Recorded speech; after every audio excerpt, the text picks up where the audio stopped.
Hello everybody, my name is Chris and welcome back, at last, to more Mass Effect 3.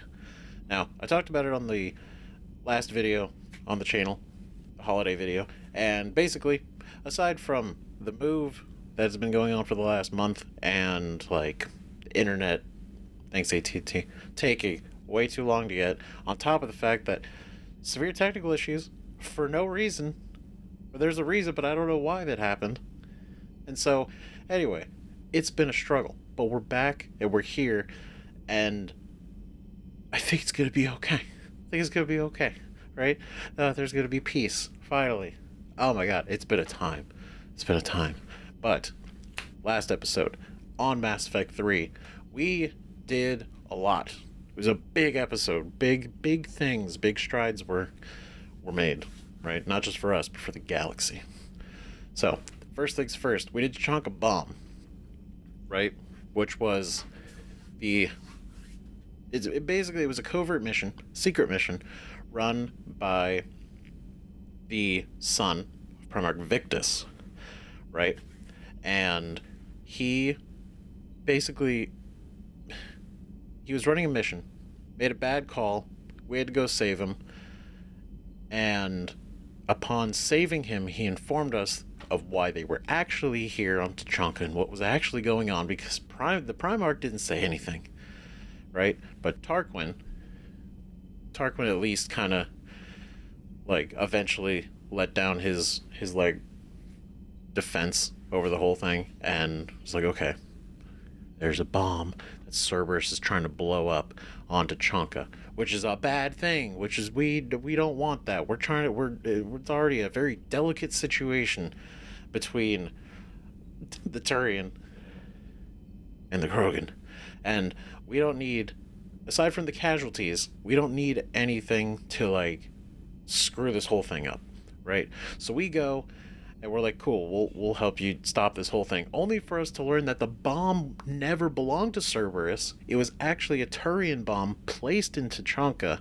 underground during the time when they initially basically deployed the genophage, and they put this bomb down there in case the Turian placed it under there in case the Krogan got essentially they got uppity. They got in case they got started screwing around again, even if the genophage wasn't enough to stop them, right, or deter them. Placed a bomb there, right? But they never used it. They didn't need to. Somebody knew about it or found out about it, and that guy was Tim. And what did he do? Potentially, I can totally see this coming from him. We know that some of the Cerberus are the cells kind of do their own thing in a way, but this seems very much like a Tim telling them, hey, we need to stop this unification thing of the different races, right? Can't have it. So we stopped that shit, and Tarquin gave his life to make sure that bomb was shut down. And it was impressive, because he was definitely very new to the whole authority situation, definitely put up there for his lineage rather than his expertise, but he pulled through when it mattered, did what he had to do. You respect him for it, right? But it's not the only thing we did, because we also went with Mordin, Eve, and Wrex, and we went to finally and officially cure the genophage. A thing that we've heard about since Mass Effect 1. And I kind of mentioned in the last episode too, right? I didn't expect this to be an option. I didn't think we could, right? So this whole thing, we have to make it to the tower on Tuchanka and basically use that as the deployment device for the cure of the genophage, right? So we got to get Eve there alive, and we need Wrex, and we need Mordin, right? He's the orchestrator for this whole thing. He is the fucking man. And so we go, and we see some cool shit, right? We get this cool convoy going, and then that ends up getting interrupted because a Reaper, not like a large ship Reaper, but a another type of Reaper landed right where we needed to be, right where we needed to get to, and it was causing a lot of problems, right? But the cool shit was that while avoiding it, we actually ended up going through the City of Ancients, which is an ancient Krogan city, and it looked so cool. It looked really cool. There's a lot of history there. It was so aesthetically different from everything else we've seen Krogan wise. We haven't really seen anything like explicitly Krogan, because it's all been like ruins everywhere else on Tuchanka. So that was, I kind of think, was the best look at what their architecture was actually like, and it was cool. It was awesome. Just sad we didn't get to hang out there a little bit longer, but we got to see probably one of the coolest fucking moments in this entire game, and the entire trilogy so far. It's very hard to beat the fact that giant Reaper, and our plan to stop it was to go in and call in a fighter squadron to like bomb it. That failed, so we had a backup plan, and that was calling the queen of the Thresher Maws that lived on Tuchanka, lives currently. We saw murals and everything, and it was really fucking cool. It was cool shit, right? So we used these ancient hammers. Like there was this like almost like a ritual site for Calros, the queen of the Thresher Maws, right? And we basically, the Reaper was attacking the same area that these hammers were at. So it was basically just all just fantastic, perfectly placed. And we went and we rang those hammers as best as we could. Calros showed up, and the absolute like cinematic moment of Calros coming up and fighting the Reaper and then retreating only to come up from behind and grapple it, wrap around, and then drag it underneath the sands of Tuchanka and like crush it, and then they both disappeared, was absolutely so fucking cool that I think I can't name a moment that was like cooler than that. Like the attack on the Citadel in Mass Effect 1 at the end was fucking cool, right? Seeing the fleet come in and, you know, Sovereign's there and we're going at them, right? Cool as shit. Hell yeah. Right? Mass Effect 2, getting to the Collector base, like that intro was cool as shit too. Like the dodging, moving around, all it's fucking cinematic. This was so fucking rad. Like, so many moments. But I'm just saying, like, this shit was rad. Fucking hell yeah. I keep thinking about it. So, after we did that, we got to the tower. Got Eve up there with Morden. Unfortunately, the tower was damaged because of the Reaper. And so, it was coming down. So, unfortunately, there had to be a decision made. And Morden made that decision. Morden decided that he would go up there by himself because he had to be the one to do it. He knows how to bypass basically the bullshit that was placed on the tower's systems, right? That Dalatrass told us about, you know, that they put in there to like pretend that it worked, you know, that kind of thing. He knows how to get past all that and actually deploy the cure. The only thing is, we both knew that he wasn't coming back from that because of the state of the tower. And it was just so fucking emotional. It was so sad. But it's like, it's just like, it's fucking Morden, man. And yeah, just anytime I hear it, it's just like, you know,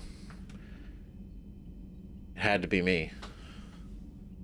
Somebody else might have gotten it wrong. And it's gone, right? Because like I love the Krogan characters, right? Like Wrex and Grunt, they're fucking great. Like brothers, they're fucking awesome, right? But Morden was special. he was he was also my friend, but he was like such a good dude, so funny and smart, charismatic, a little quirky, right? But it's so fucking sad to know that he's actually gone, because I was so happy to see him again in this game. But god damn it, he fucking cured the genophage. We may have helped, but he actually did it. And that's a goddamn achievement, because he not only saved like the Krogan on Tuchanka, but like potentially like the entire species going forward as a whole has an actual future now. And that's fucking nuts. And again, going back to it, just briefly, like, I never thought that that would have ever been an option to cure the genophage, because that seemed like such a permanent thing. And in a way, it was in the way he did the cure. Like, I'm not a scientist, right? But he figured it the fuck out. Yeah. So, Morden is no longer with us. But he's a goddamn hero. Alright? But we have to carry on because we got shit to do. Right? And to wrap all that up, right? This classically long intro recap. That ended up basically domino affecting everything else we've been doing so far. Literally, since we got the Normandy back, since we left, the entire thing, talking with the Primarch Victus, getting his help, getting the Turian fleet to help Earth in exchange for getting the Krogan to help take back Palaven. That was the whole goal. And in order to get the Krogan to agree to that, Wrex said, cure the genophage, and then we'll help. And so we cured the genophage. They are good. Eve is great. Wrex is fine. The genophage is cured, right? Dispersed across Tuchanka. And that led the Krogan to helping the Turian fight back against Palaven, and then the Turian fleet were showing up to Earth.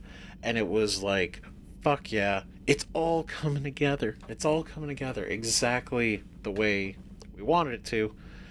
And it's fantastic. And we got a bunch more war assets, war resources, right? We got more stuff, and it is going incredibly well. But we have to keep going, because we are not even close to being done yet. So,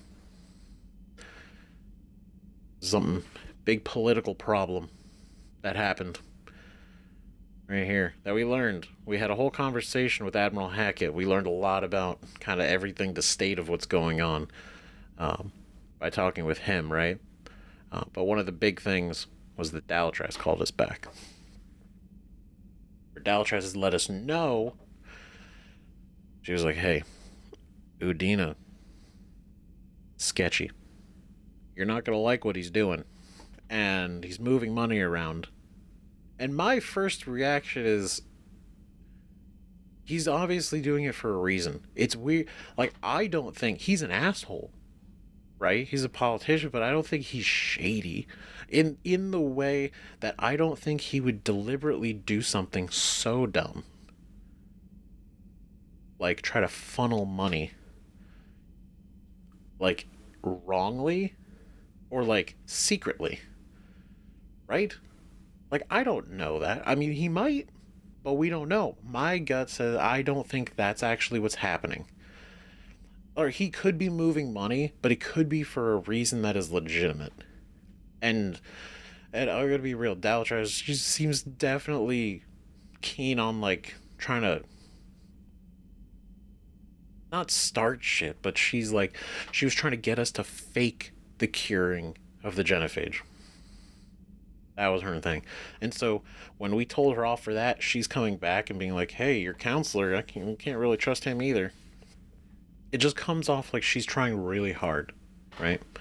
To basically get us to, like, either turn on everyone else, or just kind of shake the foundations, side with her more. I don't know. But I don't particularly care for the way she's doing it. Right? But we got some emails we got to read, I'm sure. Plenty of them. Not crazy amount, but some, right? And then we gotta go we're gonna do a quick lap around the ship. Again, I know the Primarch is gone, Wrex is gone. It's just a little emptier here. It's okay. But, and an alert. New article on Reaper. From Alliance News Network Information Partners. Feros. A group of colonists on Feros have mounted a defensive against arriving Reaper forces, holding them back long enough for civilians from nearby colonies to escape. Damn. Hell yeah. God. I'm sorry, it's just like, it's cool. And then, like, hearing these again is just always really fucking cool after actually saving them and interacting with them. The informal militia from Zoo's Hope said to be survivors of a savage Geth attack several years ago. So it's even the same people. That's cool shit. But the informal militia has repelled initial Reaper landing attempts with a level of wartime competence more common to seasoned platoons. God, Zoo's Hope, fucking badass. The colonies are using improvised weapons, as well as supplies salvaged from a defunct exogeny facility. Cool. Nice. Yeah, because they were fucking around there. This colony is our home. Colony spokesperson Lisbeth Bainham said.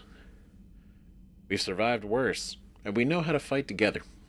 The colony is expected to have time for full evacuation before more Reaper forces arrive. That's fucking cool as shit. So not only are they beating back the Reapers who are trying to land, but they're doing it in a way to where the colonists can not only escape, right, from the nearby colonies, but they're going to be able to get out. So it's going to be like, it's just fucking fantastic. Hell yeah. Still fighting from Shiala. Holy shit. Hell yeah. Dear Commander, I don't know if you've seen the articles, but the people of Zoo's Hope are fighting again. This time it's the Reapers instead of the Geth. That's fucking cool. I'm not sure if you remember me, but you helped me back on Ilium. The Thorian is dead now. I can confirm that, but the spores in our bodies remain, and on some level, we are still connected. Glad she's here. We talked to her briefly in Mass Effect 2. So, that's cool. This is not necessarily a bad thing. As we fight back the Reapers, we feel each other and act as one mind. We act with one mind, ignoring pain when the need arises. I'm sure I'm still indoctrinated. I remember Sovereign's voice in my mind when I went willingly to the Thorian as its thrall. But my connection to the people of Zoo's Hope is stronger. It drowns out the Reaper voices. This situation is imperfect and dangerous. Perhaps the colonists should separate for their own safety, but with one mind, the untrained fight with the skill of veteran commandos. Our force is strong. I have not forgotten how you helped us, how you spared me. We are leaving Feros soon, and when the time comes, we will fight with you. Shiala. That's so fucking cool. That's so fucking cool. Oh my god. I love this shit so much. But no, the fact that she's like, I'm sure I'm still indoctrinated.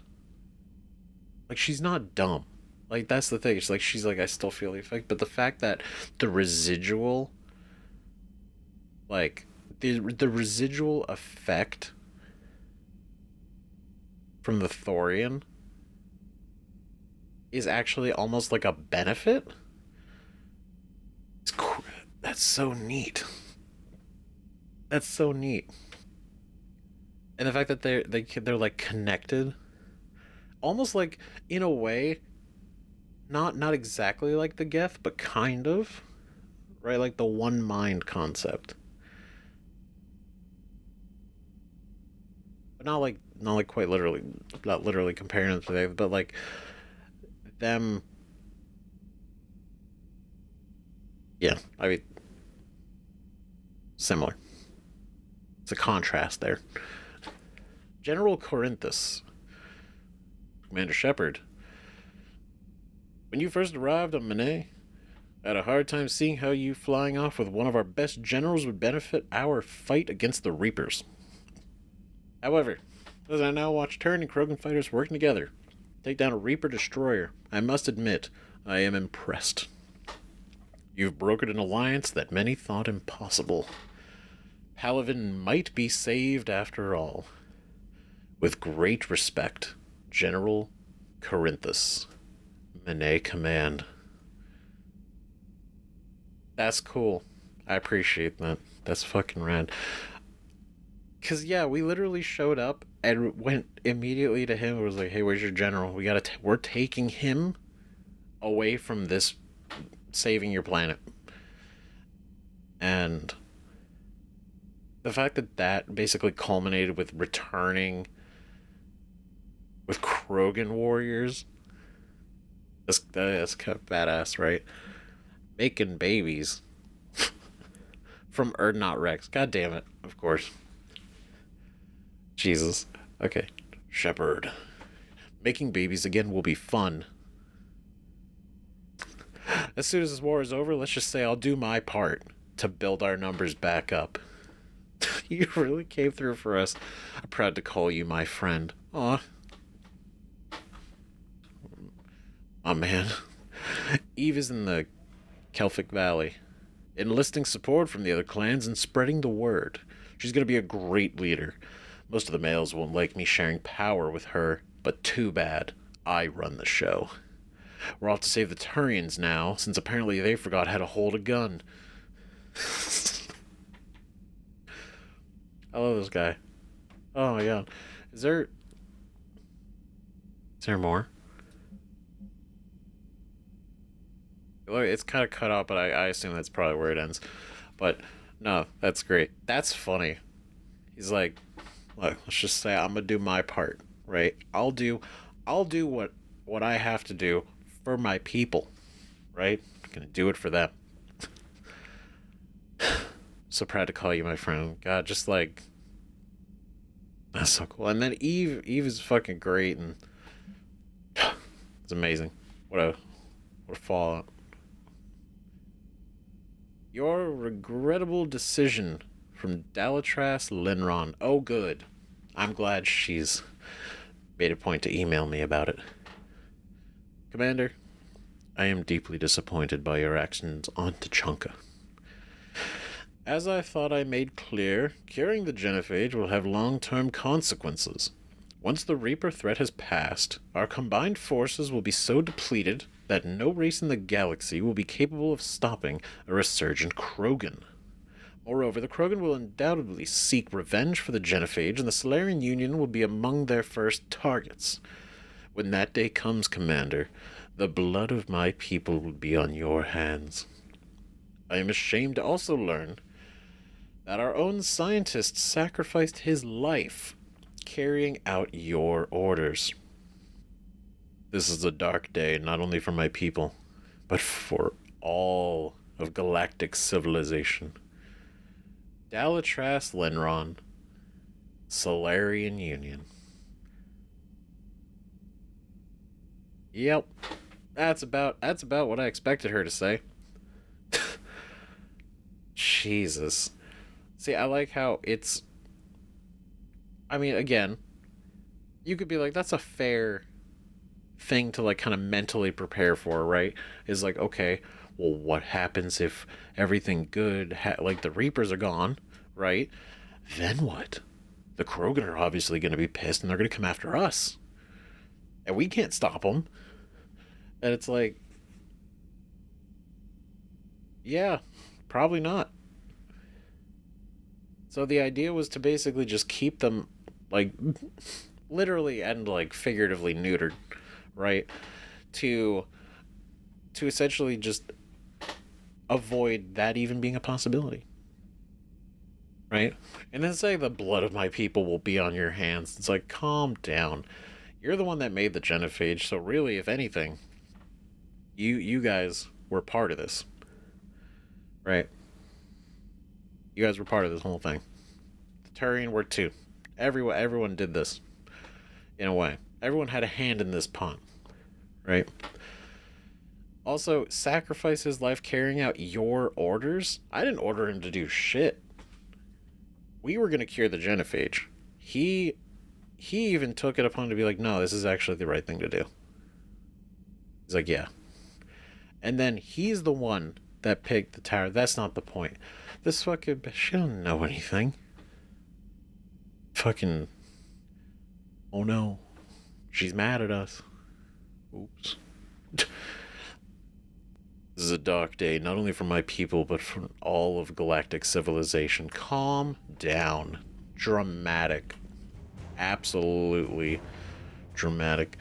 Zoo's Hope colonists. Hell yeah. They're gonna fight with us. Good shit. Oh, there's All right, my turn.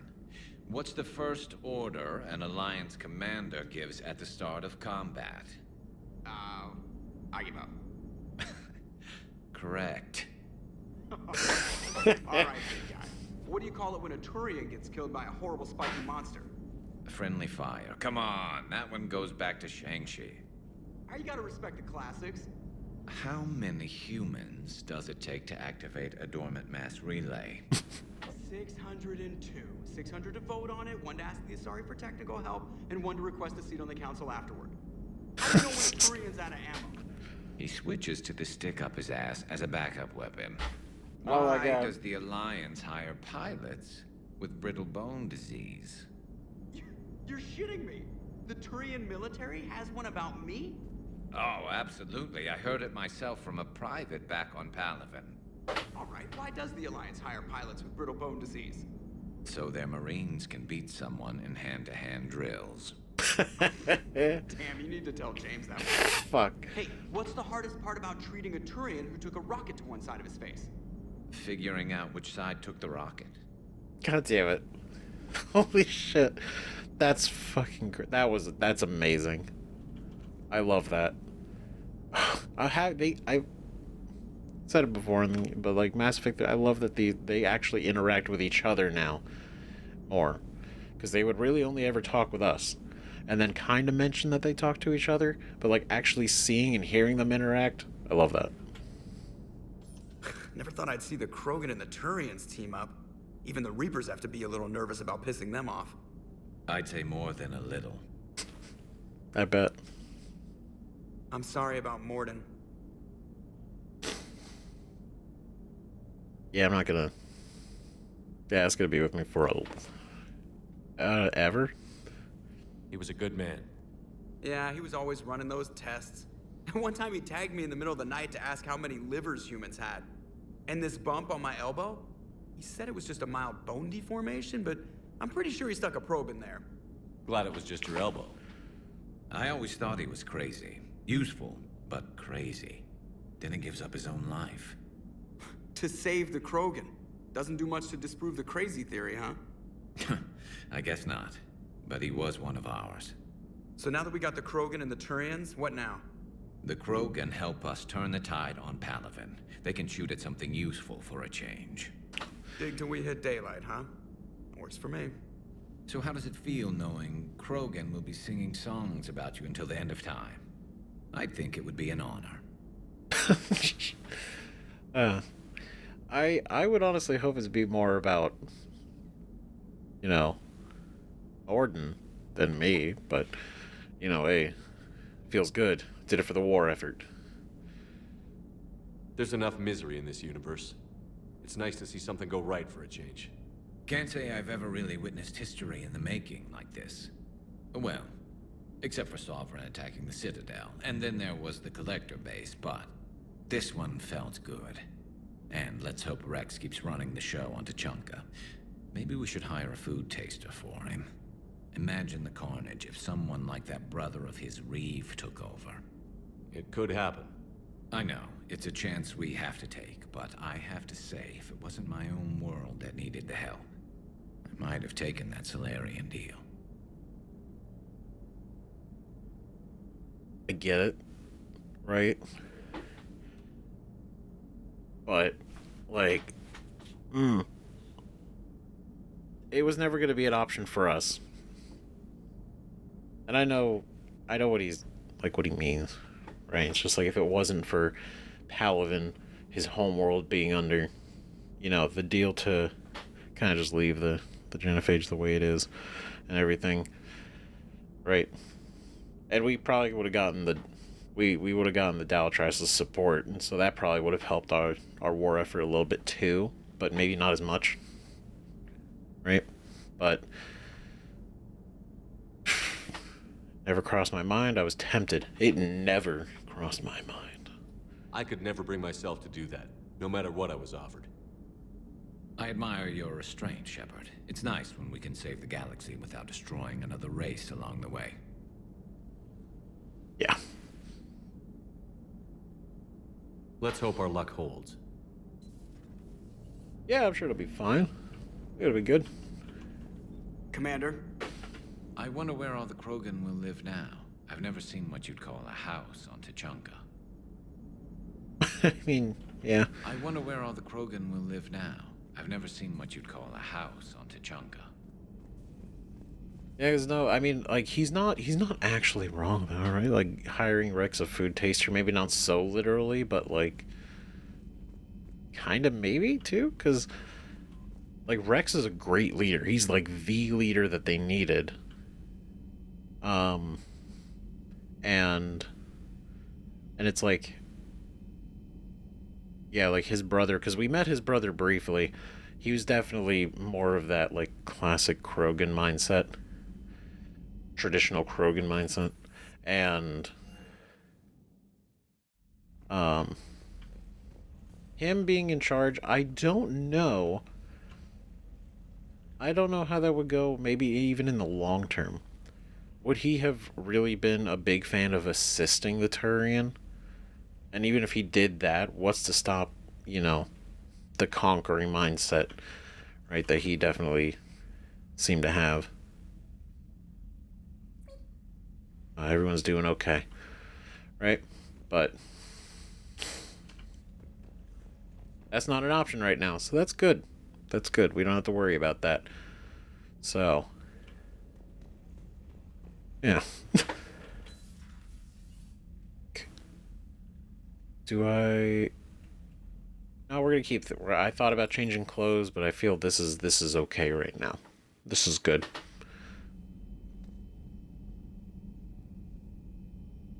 Yeah, I was wondering. Orden Solus. Damn. Oh, that's so sad. It's gonna keep adding up if we keep losing people. Fuck. Yeah. Yeah, it's empty in here now. Hello, Commander. Hello, Commander. I guess she was waiting. She was waiting for her place back while Morden was using it. So, whoa. You're back here. What are you up to now? I am uploading data on the destroyed Reaper to the Turians. They are investigating possible Reaper structural weakness. Our data says Reaper capital ships such as Sovereign are of unique design. However, smaller Reaper destroyers bear similarities. That one was small. Relatively, yes. Ground attack ships are only 160 meters in height. Sovereign was approximately 2 kilometers.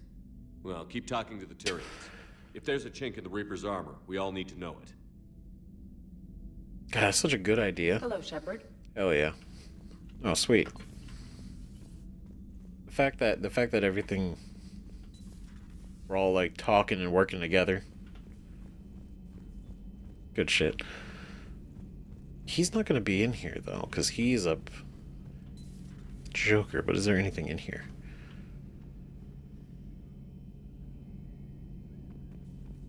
Probably not really, right? Yeah, no. Okay, so we're gonna try to do just a quick lap, just kind of like check up on everyone, and then we're gonna get back out there because we have sign of life? stuff to do. Destroyed by the Thresher Maw appears to be completely inert, Doctor. We would need to send in teams to be sure. Out of the question. Tell the Krogan to stay away. Good idea.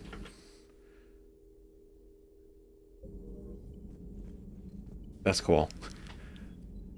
Cal Russ took down the Reaper. It's like, seems to be completely inert. It's like shit. Cool. Mass relay traffic reports increase/decrease in recent relay traffic. Jeez. So Widow, Mega 2, to Sail, Sign In, Pelion, Garon, Shang-Chi. So 95% increase. God damn. That's crazy. Almost, I'd be pretty much double traffic, right? 65% to the Omega 2 relay. 65% to the Omega 2 relay. Interesting. Well, I mean, that could definitely be Cerberus, right? Right, 32%, 43, only 12% unavailable and unavailable. Well, that's not good. Well, you know, we destroyed one of the relays. I don't think any others got destroyed. So maybe there's just no... Maybe those areas have just been, like, flooded enough or, like, completely wiped out that there is nobody to even use the relays. The genophage cured. The Krogan have no reason to hold back now, do they? Nope. Wrex knows what he's doing, but can he keep the Krogan in check? Or will this be the start of another Krogan empire? If anyone can keep them in check, it's gonna be Wrex. He's a real shit kicker when he needs to, like, put his foot down. Eve's organizing the female Krogan. She reminds me of some of the more formidable matriarchs I've known. Nah, she's a good one. The Krogan won't let themselves fall by the wayside again. Not like they did after the rebellions. We'll have to get used to them having a bigger part in the galaxy. Exactly. They are not just gonna be this footnote again. Right? This is their second chance for themselves, right? I hope the Krogan live up to their ancient legacy, and for the better. Hello, Shepard. Hello, Shepard. Okay. Oh no, I'm sure they will. They got a lot of time to make up for. Greetings, Commander. Yep, bye, Glyph. Okay. We talked to them. Nobody is in those areas, so we can go to the elevator. Let's go down to engineering. See how everything's going here. Genophage cure, huh? This beats the hell out of reporting on the Milgram City Council. I don't think I've heard of Milgram. Which planet is that again? Beckenstein. It's right next door to the Citadel. I'm a colony kid. Hi. Commander, got a minute? What do you want to know? Oh boy, here we go. You've just implemented a cure for the genophage. Millions of Krogan will start fighting the Reapers. What do you say to people who think humanity is starting another Rachni War and Krogan rebellions? Oh my god, ridiculous. This is Krogan redemption.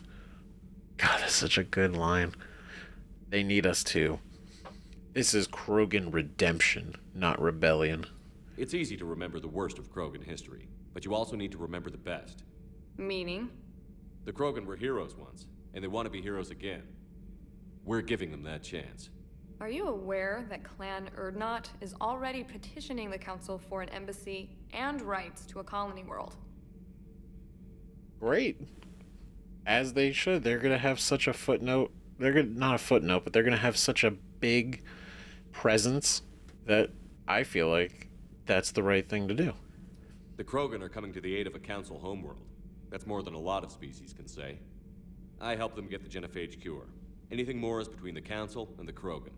There it is, straight from Commander Shepard. Until tomorrow, this is Diana Allers. Good night and stay strong. Okay, I'll cut that together with the rest of the segment and send it to Command for approval. Perfect. Great. War asset updated. Krogan clans. Commander. Fantastic. Cool. I like that. We got our own little segment. Okay, hold on. We're going to check over here. Before we go, see what the engineers are up to. Oh, man.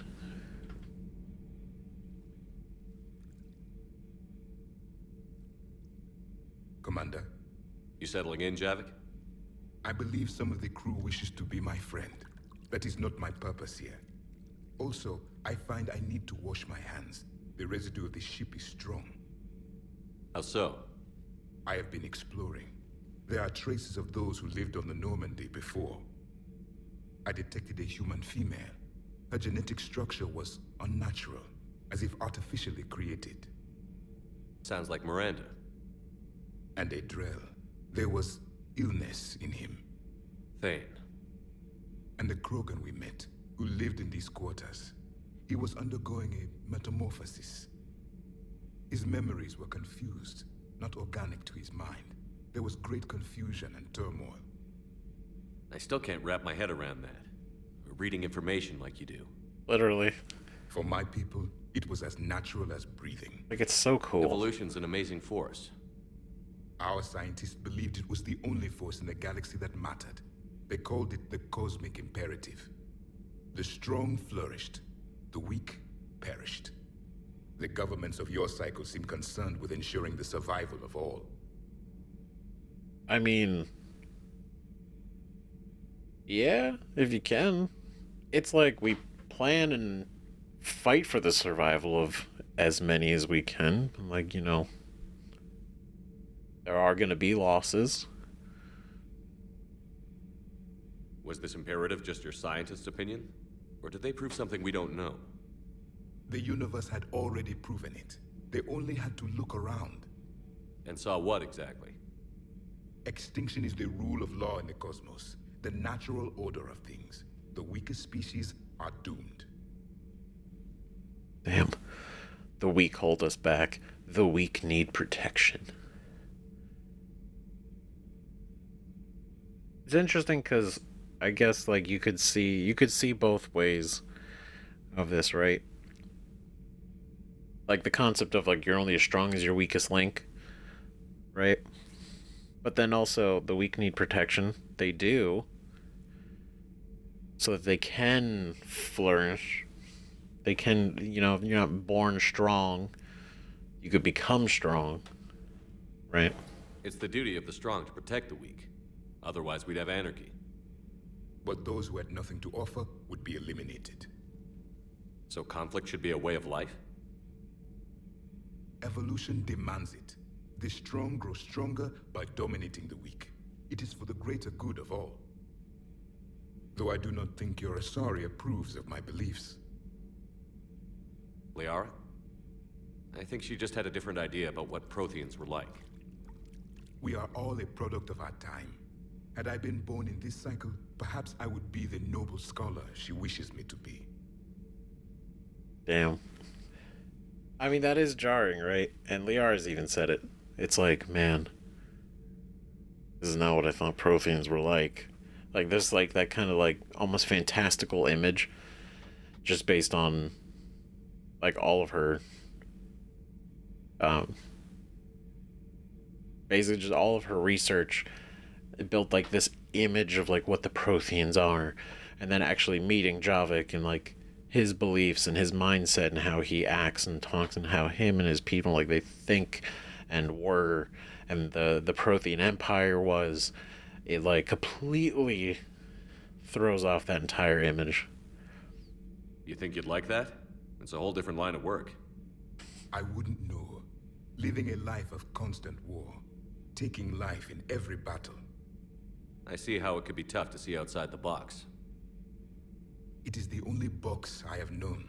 Not literally. It shapes me. As stone is shaped by the one who carves it, the stone has no choice in the form it will take. You and I, Commander. War is our sculptor, and we are prisoners to its design. Maybe not much longer. We win this, and we'll both be set free. Damn. It's always so cool talking to Javik. You have killed a Reaper. I would like to have seen it. No matter. There will be more. Plenty more. Yes, Plenty. a difficult fight remains. I have heard about the offer the Solarians made. I would have accepted it, and not told the Krogan. Morality and friendship do not matter now. Your allies are simply resources to use against the Reapers. So then wouldn't, in that thinking, still curing the genophage be a better idea? Because you could even ignore the fact that it's like, oh, sympathy and like, you know, doing good for them. You know, you could have taken the deal, screwed them over, whatever, right? Not even worried about it. But it's like, by assisting them, you could even just do it in like a selfish mindset of like, by helping them, we're making ourselves in a better spot because we could throw the Krogan at everything, right? If the Krogan seek retribution for the past, do not waste time on sterility plagues. Destroy them where they stand. In the meantime, they are useful cannon fodder against the Reapers. That's the mindset I'm talking about. Do not care what others think. Do what you must. Do not care what others think. Do what you must. Agreed. But also, I do care what other people think. It's in here. It's like, well, like, I know what it is, but I'm saying, like, what... It would be interesting if we got to actually see it. Right? But,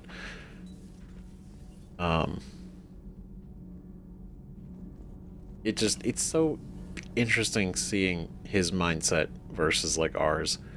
Gabi, have you ever seen recordings of Liara's mother, Matriarch Benesia? Yes? What about her? And remember Samara, the Asari Justica? Where are you going with this, Kenneth? Yeah, what's... Have you noticed that older Asari women seem to be a bit more ample? Do you think they just keep growing? Stupid. Kenneth! I think I'll spend my sunset days in an Asari retirement home. Oh my god. I'll kill you first. That's so that the second he mentioned Venezia, unfortunately, like, if it was anybody else, it could have gone any direction. But the fact that he brought it up, I'm like, oh, I know what this is gonna be. And then to mention Samara, which was a shock in its own right. Nothing to report. Great. Commander. Yep. Nothing to report, Commander. Perfect. That's what I like to hear. That's what we all like to hear. Nothing to report. Is there anyone hanging out down here? No. Okay. Well, I think we're free and clear to check our last spot.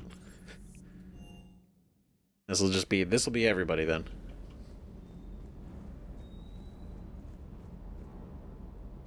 Is everything okay, Shepard? Yeah. Sir. Sir. Oh, okay. Alright, carry on, Cortez. You guys chit-chatting? Fantastic. Alright. James. You think that cure they dispersed could do anything to us? We're not going to start growing scales or anything, right? Maybe now that we have the Krogan on board, we can go back to fighting the Reapers. I was looking at the specs on that Reaper you took out on Tuchanka. That was one of the small ones? Don't get me wrong, it's still dead, but damn. There was nothing small about it. No, that shit was crazy.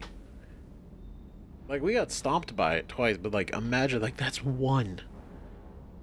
What, just being one with its, like, physical movements, but then also, it's fucking laser. And the fact that you would, there's one, like, imagine fighting 3 of them. Or 4. Just 3. 3 already seems crazy. Hey. Like, I don't, oh my god. So, no, shit's fucking wild. Okay. We got a decent amount of money. We got 115,000. Right? Which I want to get some N7, but the thing is, I know the right thing to do is to save it. Because we are like 22,000 away from being able to get the Black Widow. Now again, I am expecting this to be incredibly slow. Right? But see, the Alliance wanted to reduce the reload time of the original Widow rifle, which was pretty long, right? Without sacrificing its stopping powers. The solution was to increase the number of shots the gun could fire before it needed a fresh thermal clip. Okay. Heavy for a sniper rifle. Black Widow's firepower more than compensates for its encumbrance. Okay. So it's heavy, which basically means I'm probably not going to be able to carry anything else, I imagine, right? Without really feeling the weight. But that means I could do more than one shot at least before I have to reload. That could be nice. Now, I kind of want to upgrade some stuff, but I'm also not sure. Because I kind of want to save the money, but it's also not a lot of money.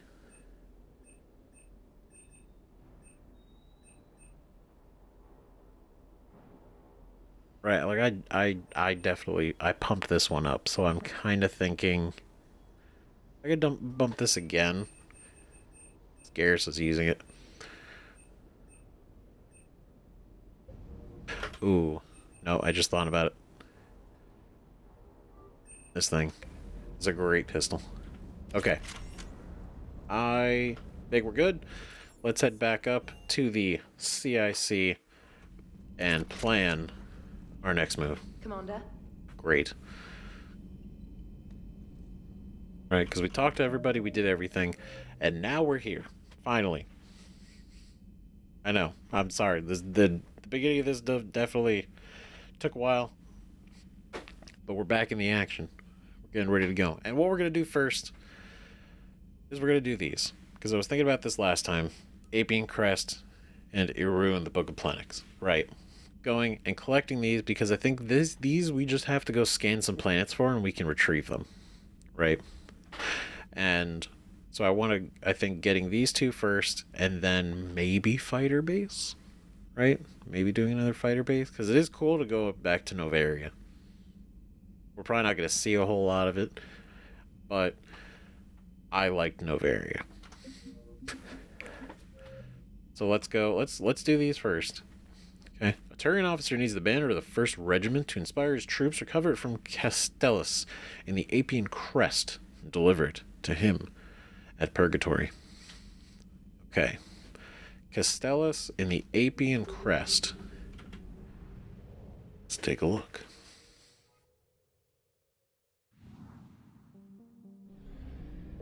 Right. We're good on fuel. I think there is...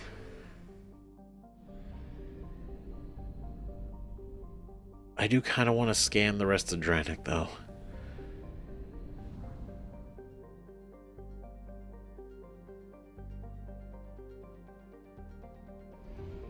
Kinda. I feel like it's the right thing to do. Because we're probably not going to come back here for a minute. Right?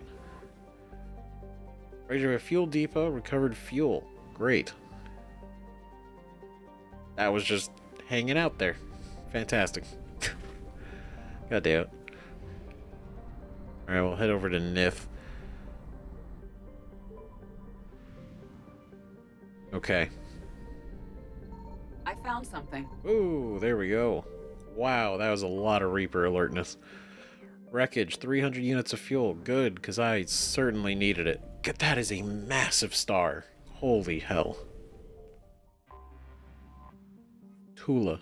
Tula's methane ammonia atmosphere traps the blistering heat of Nith, driving dayside temperatures up over 1,000 degrees. While some loads of useful metals are present, the planet's incredible heat makes mining impractical. 293 years. That's crazy. 1,000 degrees. 1,000 degrees Celsius. Oh my god. Holy shit. This is crazy. Oh, that was all the assets. Cool, so we're done here. Just gotta read the planets. Right? Yeah, because we got this guy. And this little guy. Okay. No, cool. Hell yeah. So we're gonna avoid the Reapers. Okay, who are you? Vard. Vard, very blue.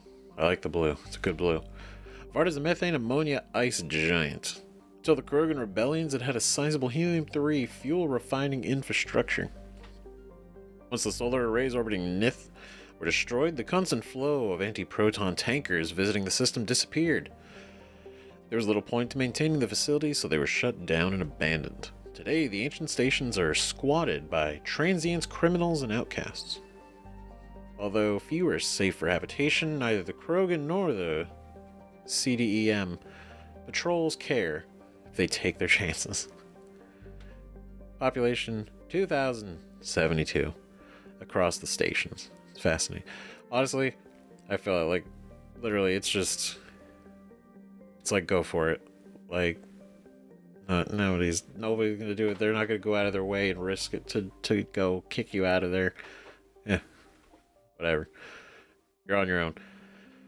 18-hour days, 709 years per year. A wild concept. Okay. Alright, last one. This little guy. Manton. Manton, the Class B blue giant. Nith was once the most strategically valuable system within Krogan territory. Though far too hot for habitable planets, Nith emits thousands of times the energy of a main sequence star like Earth's Sol. I believe that. It's massive. It's insane. Right? With help from the Solarian Uplift teams, the Krogan constructed a chain of solar power collector stations in orbit around Nith. These vast arrays beamed power to particle accelerators on the surface of Manton, which manufactured anti-proton fuel for warship thrusters. Oh, so that's just good shit then.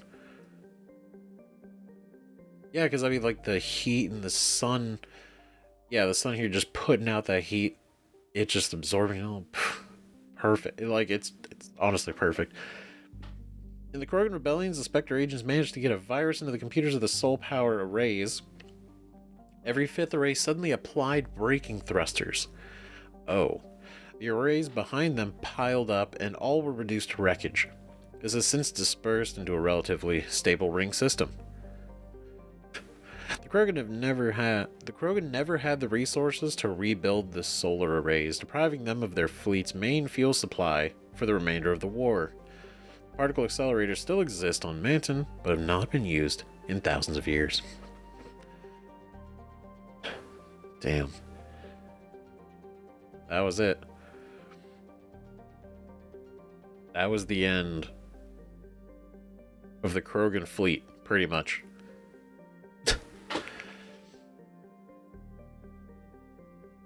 Well, like, the end, but, I mean, it being such a main, like, fuel supply location, that definitely, I could definitely say that basically did a domino effect, too. Affecting their entire fleet, massively. 112 years, so it basically just doesn't really move. 112-year orbit, 112-year orbit. Well, is that the day length?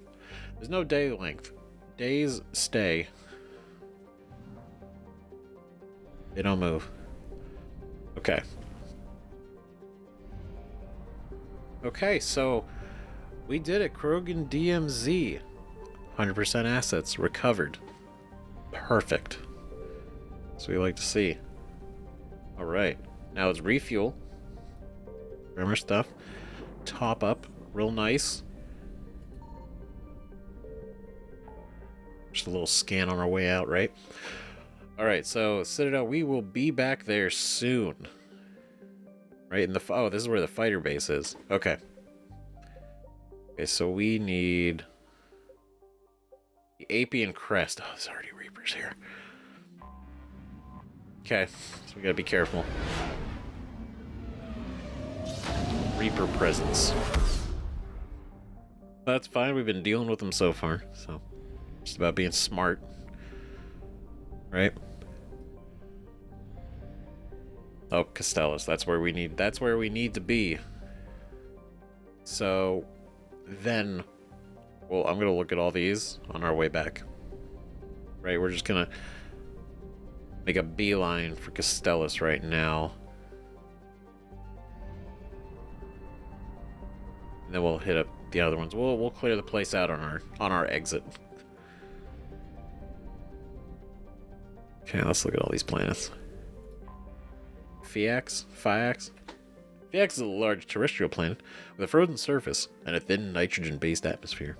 It presented the Turians with an interesting engineering challenge: how to mine its abundant heavy metals and get them off the high-gravity planet without requiring so much fuel or ezo that it ruined the profit margin. That's really fun. An interesting engineering challenge. God damn it. As a result, the hierarchy heavily subsidized these mining concerns in return for retaining large stores of gold, iridium, and niobium for their strategic reserve. Sensors report a large Reaper force of capital ships and destroyers here, which have chased off Wrex's defenders. Interestingly, they seem to have captured several of the orbital stations intact rather than turn them to slag. That's interesting. It's interesting because we don't really completely get, like, we know the end goal of the Reapers, but they have such a weird way of going about it. Right? Because they could just completely just blow them apart. But they're leaving them intact. And this is a plan for, like, future generations? Or are they just, like, it's not worth... I don't know. Weird. That's weird. Weird. But the fact that they're here and they're present. 68 Earth hours per day. That's a lot. One day is almost 3 days. That's crazy. Jesus. 4-year orbits. Oof. Okay. We got Neos. A small terrestrial planet bathed in argon and carbon dioxide. Neos has a pressure cooker atmosphere. Probes revealed calcite cliffs, but few valuable minerals. And so the planet had only a few artificial satellites when the Reapers hit. Fragments from destroyed scientific research stations and spy drones litters the planet's Lagrangian points, presenting a navigation hazard. So these have all been hit already. Like, obviously we saw on the galaxy map, right? The Reaper presence is here. But like they've already swept through. Digeris? Yep. A hospitable world, home to dextro amino acid based life. This Turian colony was famous until recently for being the site of the bloodiest battle in Turian history. During the Krogan rebellions, a warlord named Graken Dahl took the fight to Palavin's home cluster, bombarding the modestly defended Digeris. When reinforcements came to intercept him, Dahl's navy put their rear to Digeris so that the stray shots would hit the planet. The Turians won despite this severe handicap, using countless fighters and cruisers to take down the Krogan dreadnoughts. Shit. Damn. Today, the Turian fleet holds Digeris in a stalemate. The Reapers, concentrating on Palavin and elsewhere, sent a relatively light force to take the planet, which the Turians repelled. The Turians stand guard at Digeris, while the Reapers travel throughout the system, destroying targets of opportunity until reinforcements arrive. That's interesting. That's why.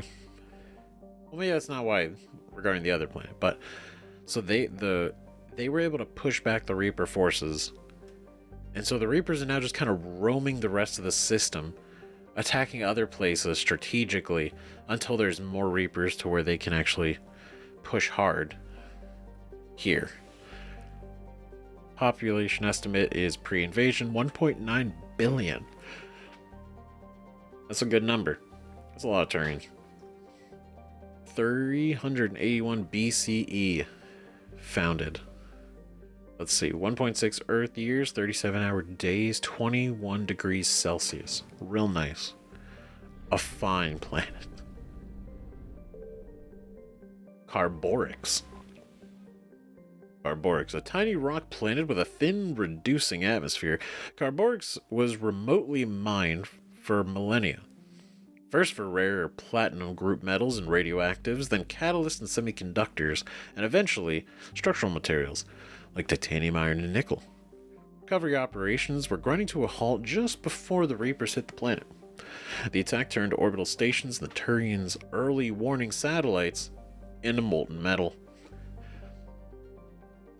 Yeah, I believe that. Yep. Recovery operations were grinding to a halt just before the Reapers hit the planet. Completely blew through the early warning systems and everything. Iritum?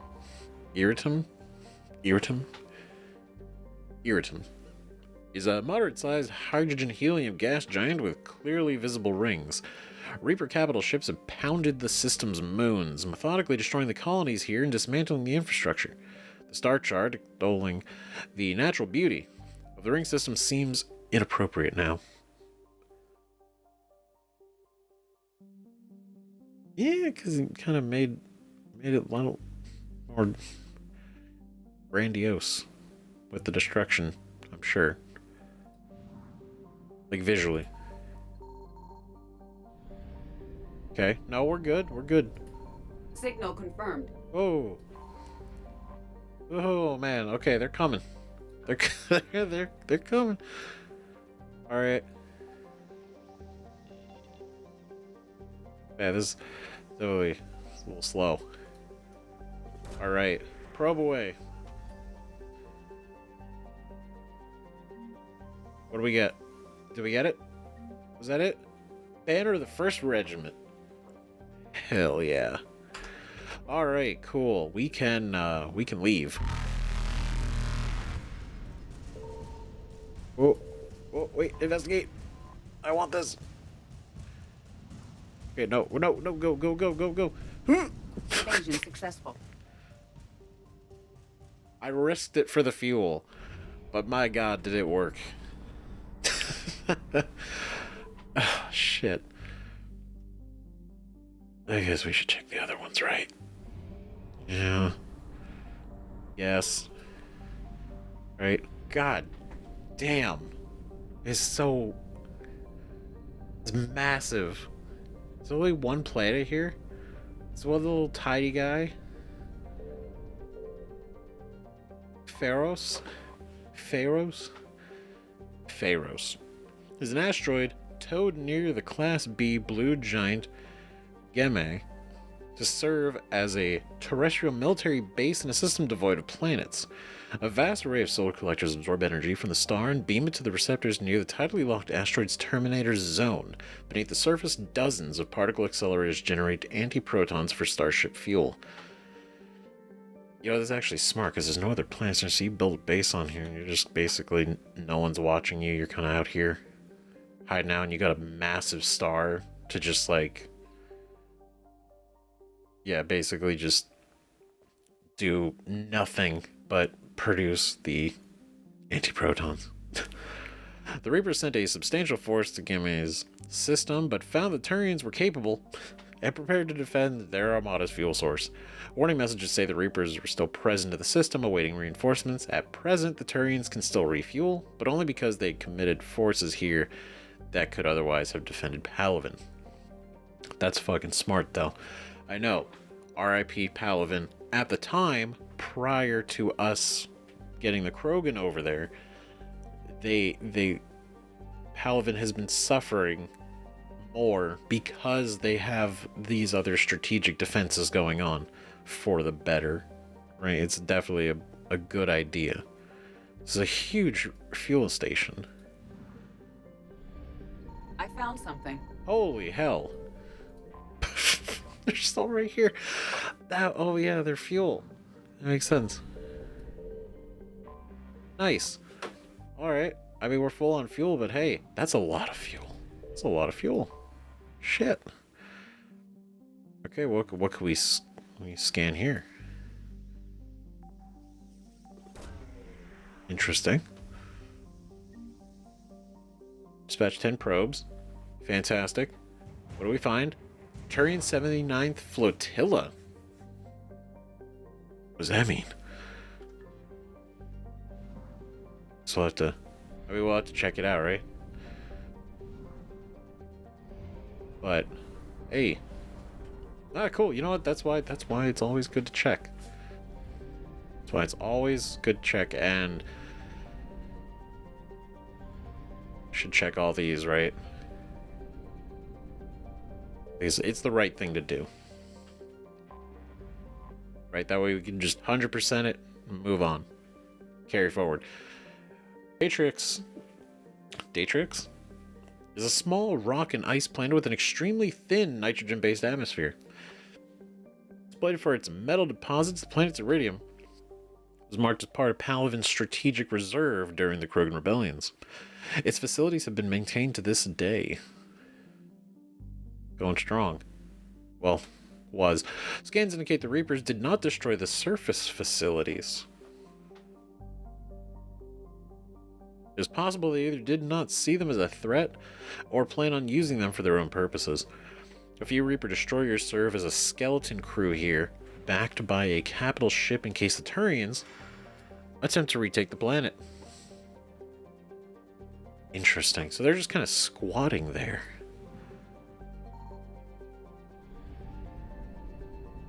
Okay.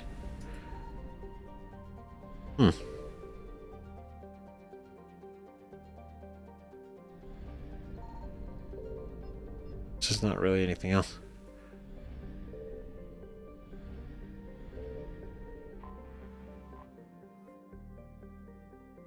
Because we read these when we went to Palaven initially.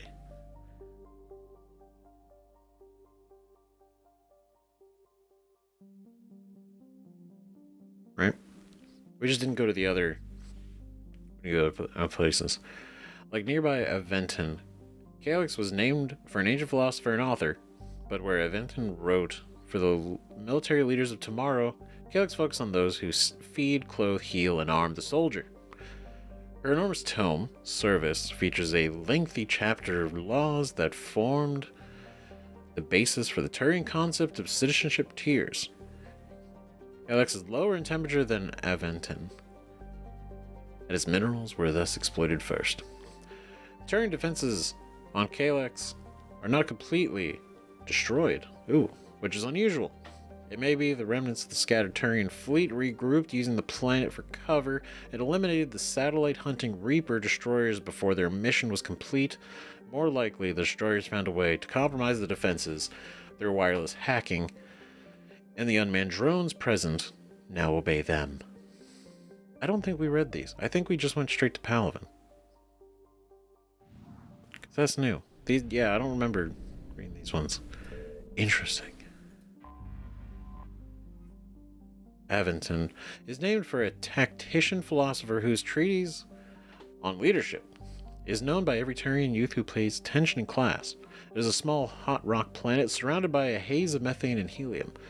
It was thoroughly mined for valuable minerals in the early days of the Turian space age, and since then has had little to offer. Aventon's token spy satellites and defense drones proved no match for even a small Reaper presence, and best reports suggest that they've been eliminated.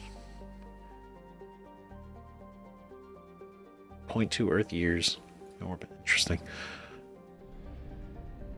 Oh, is this updated now? I do want to see. Is anything here changed? Right. The Reapers, aware of their enemy's reputation, brought overwhelming force to Palvin, did not hesitate to bombard cities that resisted, and all of them resisted. The dust and smoke from pulverized cities is now a breathing hazard across much of the planet. Water and power supplies have all but vanished. Still, the fight here has cost the Reapers dearly. Okay. No update yet. But we know what's going on. So, Asenis is a hydrogen helium gas giant that was home to a substantial Turian garrison defending the planet's fuel infrastructure. It once held a distribution center for anti-proton-based fuel as well as the more common helium-3 collectors. The garrison is now gone. The Reapers drove the Turians off and destroyed all available machinery. Oh shit. The Reapers now appear to have moved on. A few of Ola's ships are now visible, likely present to scavenge the wreckage. Yep. Well, that's unfortunate. Damn.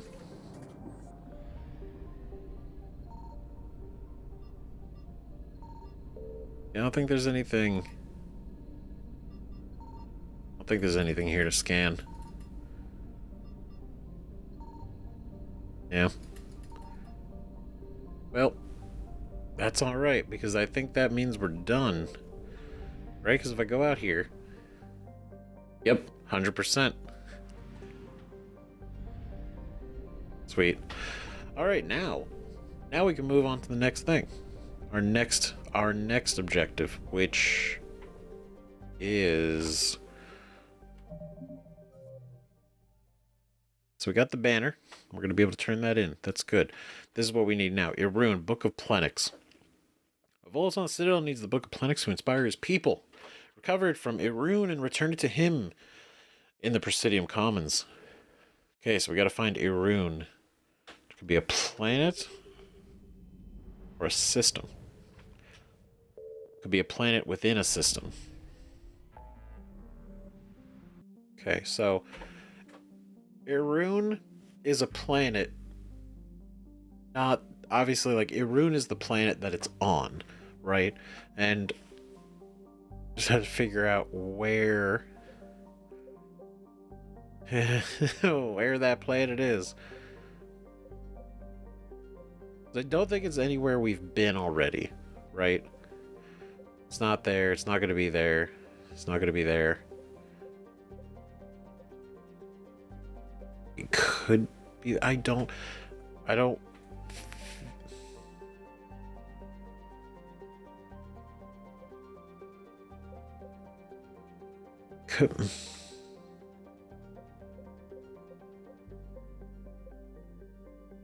Petra Nebula. I could just start picking. Right? Because we got the 8th cluster. We're coming out of here.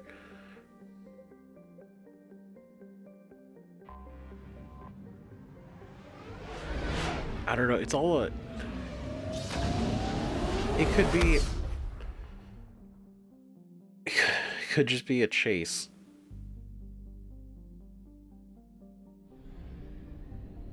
Right? They might not even be here. What is this? Grissom Academy. That's right. So, it's not here.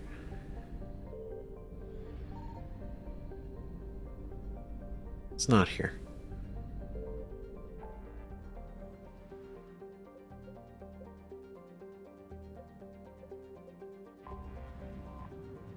I'm just gonna have to start picking because I'm not sure. It could be because for there it was just that one section. There's not other places around, right? Aru, Nura, local, local. Nura, Asori, Satu, Ard. Oh my, there's literally 4. Oh, it could be in any of these. Maybe. It might not even be here. Oh, God. Okay. Okay, hold on. Well. Signal confirmed. Chark Sab.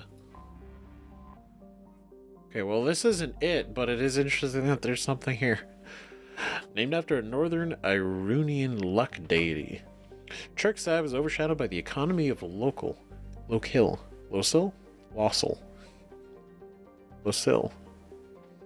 and the scientific research of Dolted. Solar System's middle child, Chark Sab now has the only functioning helium-3 fuel apparatus in the system, as Reapers have not yet struck there.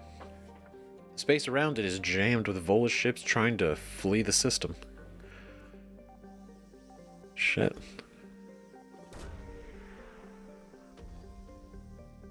Okay, what do we find? Volus fabrication units. We're gonna have to check out some of our war assets after this, because we've gotten a few things that I didn't expect us to have. So that's cool. Right?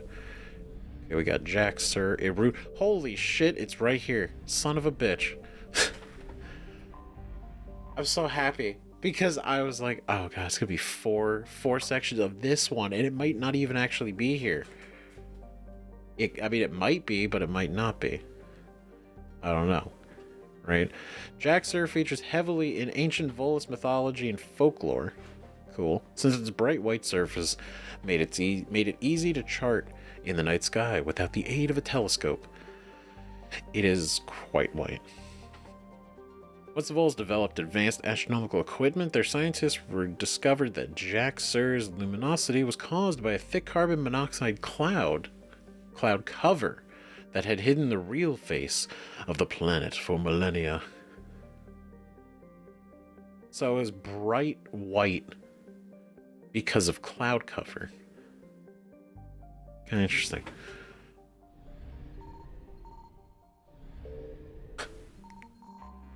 Nice. God, the Reapers are alert. Shit. Wow, that is a golden ocean? Yeah, the water's going. Fascinating. Irun. The Volus homeworld is a high-pressure, high-gravity planet that supports an ammonia-based ecology. This rare environment means that the Volus have been slow to colonize, as there are a few planets that meet their habitation requirements. True. Most prefer to stay on Irun, working remotely via the extranet.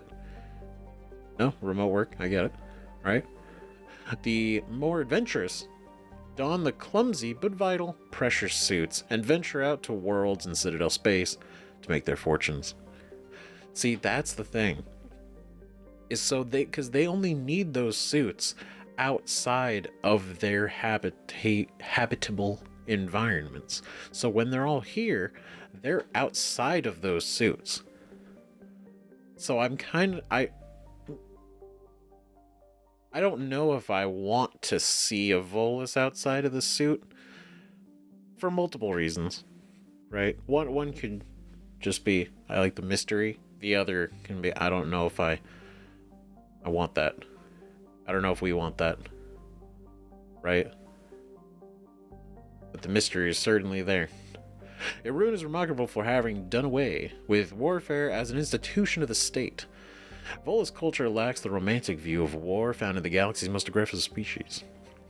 Physical skirmishes between groups rarely last long and are almost always ended by social castigation, bargaining agreements, or harsh economic sanctions. Irun cities tend to be built on fast trade routes rather than militarily defensible positions. This has left them vulnerable to Husk attack now that the Reapers have overwhelmed the Turian fleets and begun a ground war on the planet. Oh. Yikes. Shit. So basically, Irun is currently being occupied by the Reapers because they have no actual defense system in place. Citadel Travel Advisory: Irun's ammonia-based atmosphere is toxic to non-volus life forms. Visitors to Irun must wear pressure suits at all times when traveling outside of environmentally controlled areas. 8.8 billion volus. That's a big number. That's also, like, believable. That's a good planet population. Capital, Lenos.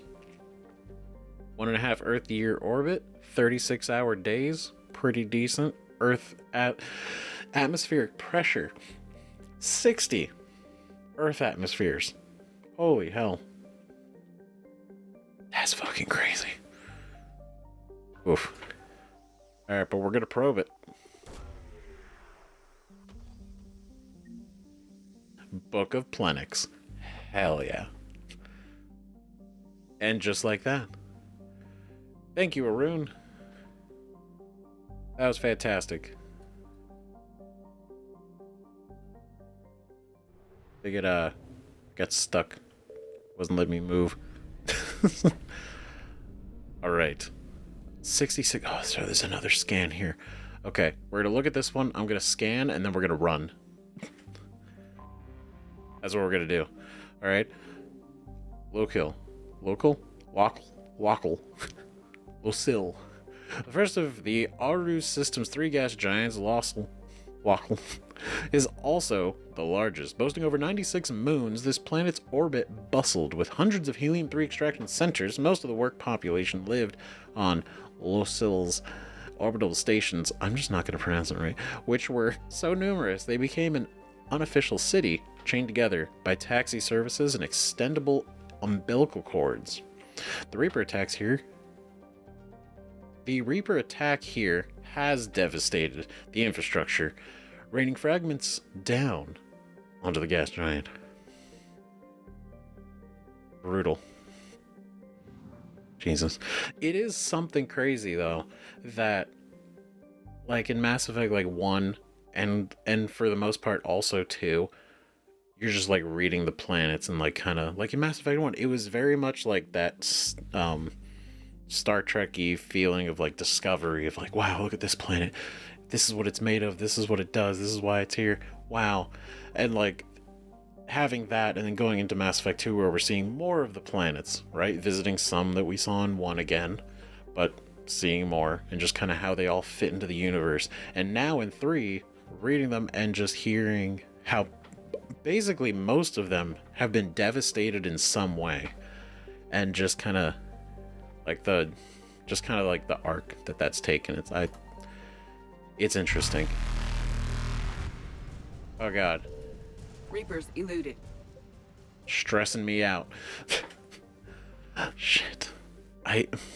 We're gonna have to go back. It's only 22%. It's only 22%. So we're gonna have to go back. Because I know we gotta go to the Citadel. We gotta go to the Citadel to turn in anyway. So I'm thinking, let's do the fighter base. Fuck it. Let's go. Fighter base. We'll get some action in, because so far, as much, and I love it, right? But I know, like, we gotta get some action in, man. Like, it's been a lot of reading. And I love to read all the stuff that this game has. Right? But Velis has a thin atmosphere of xenon and krypton. Most other materials freeze and fall as snow. Its surface is composed of potassium with deposits of magnesium. While investigating the primitive anaerobic life of Velos. Binary Helix survey teams discovered a cunningly hidden anchorage belonging to the ancient Krogan warlord, Moro. Many records and artifacts of the Krogan rebellions were recovered and sold at auction. The empty base is now abandoned. I bet. Nope, they found it, stripped the place clean, and bounced. 62-hour days, 136-year-long years, and negative 220 degrees Celsius. A place to hide. Svarog. See, now this name, I think we've read this planet before, because this sounds very familiar. Svarog is Pax's only gas giant, but its temperature... Wait, yeah, this is over by Noveria. We probably read this in Mass Effect 1. I don't think it was in Mass Effect 2.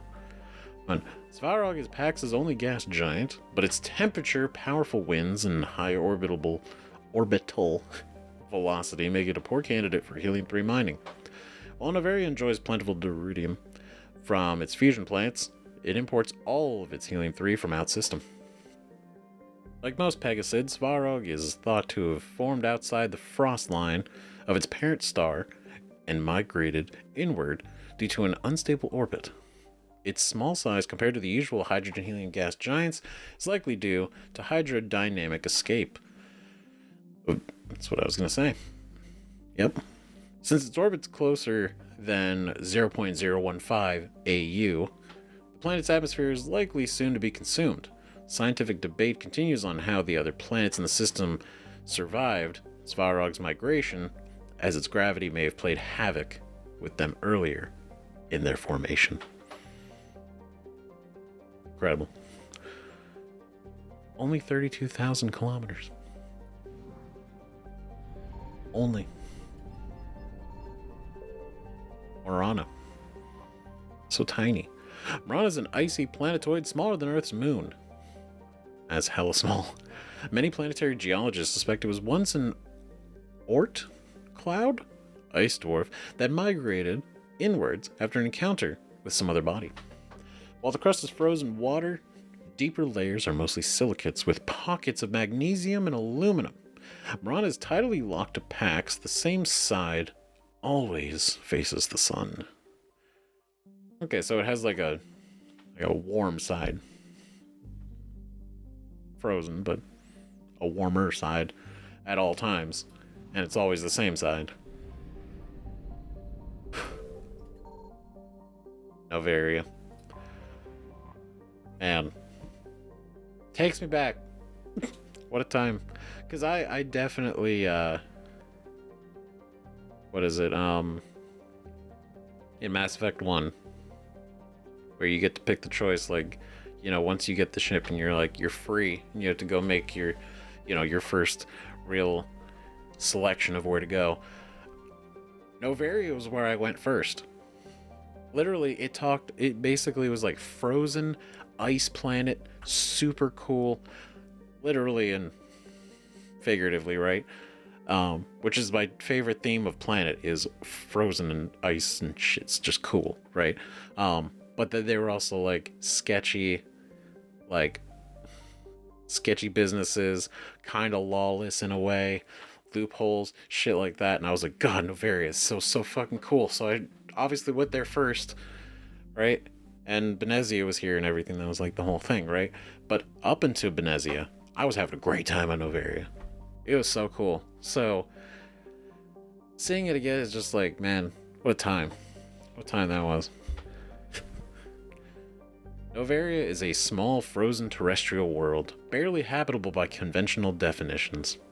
It is privately chartered by the Noveria Development Corporation, who lease out labs for research too dangerous or controversial to be performed elsewhere. The war has brought significant attention to this otherwise obscure planet. Noveria is home to some of the most advanced research in the galaxy, a sure magnet for Cerberus interest. Exactly. Kind of surprised they didn't try to do some shit here earlier. Right? I mean, maybe they did. We just didn't know. You know, there's a lot of labs. They could have already been here. Further, Noveria's mass relay is the stop between the humans' Exodus cluster and the beginning of Solarian's base. It is a safe bet that the Solarians will defend their borders to the utmost. Of course, without a doubt.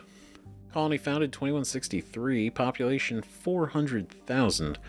Capital, Port Hanshan, which is where we went. And I don't know if that's where we're going to go now, but we're going to land. It's going to be interesting.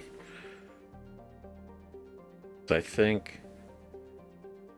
don't think we need to do anything else first. I think we could just go. Right? Nope. Okay, we're good. Landing, Noveria. Here we fucking go. Do we have to pick our squad? Thank God. Yes, we do. Okay. Who are we going to bring? Garrus. And then... Okay, it might not matter. And it might not happen. But I kind of want to bring Liara for the sake that this is Noveria. And maybe she doesn't have anything to say, with it being like, oh, this is where Benezia and all that. Maybe not. But maybe. Right? Maybe. They brought Garrus last time.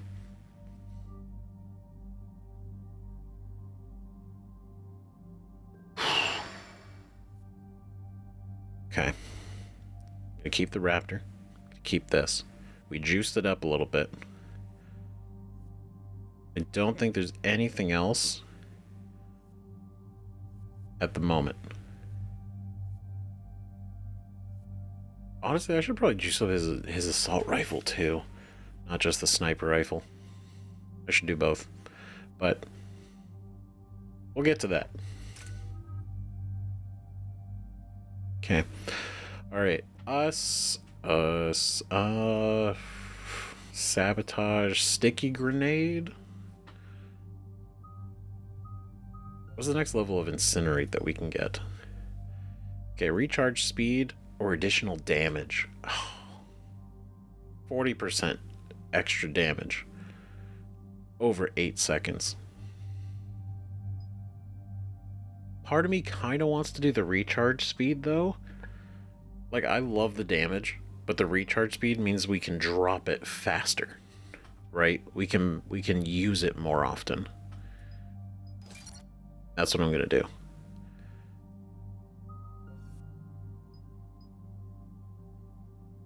I don't have enough. Okay. Garrus.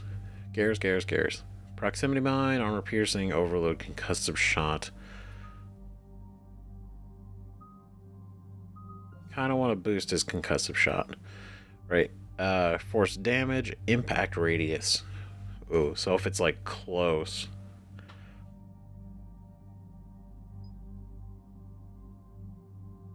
I do think making it just like a really strong shot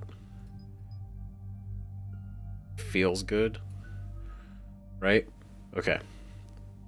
I do like singularity. I really like singularity. Warp ammo.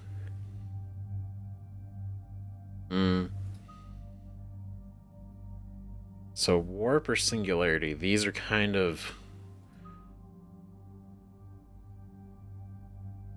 like singularity, right? Increase recharge speed, inflict 23 damage per second to lifted targets. Ooh. That's interesting. So it'll just hurt them. Not a lot. Like, it's only 23 damage, right? But 23 damage for 6 seconds.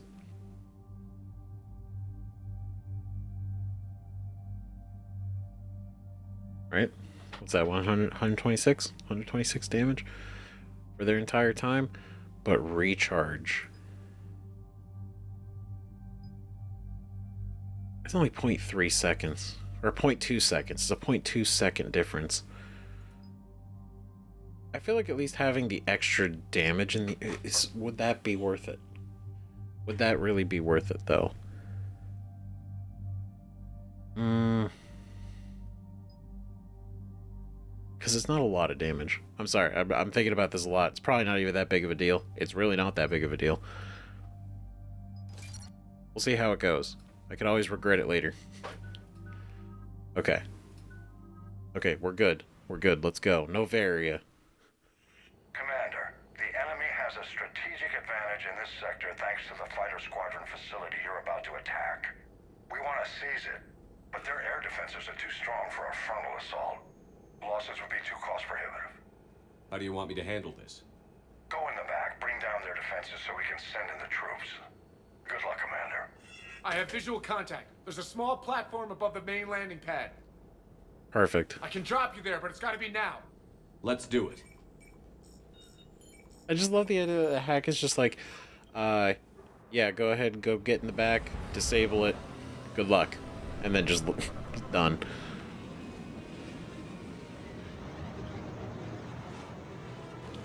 That's cool. We got this, right? We're good. You'll have to find the command center to take down their defenses. Keep an eye out for the command center. Oh. They've seen us.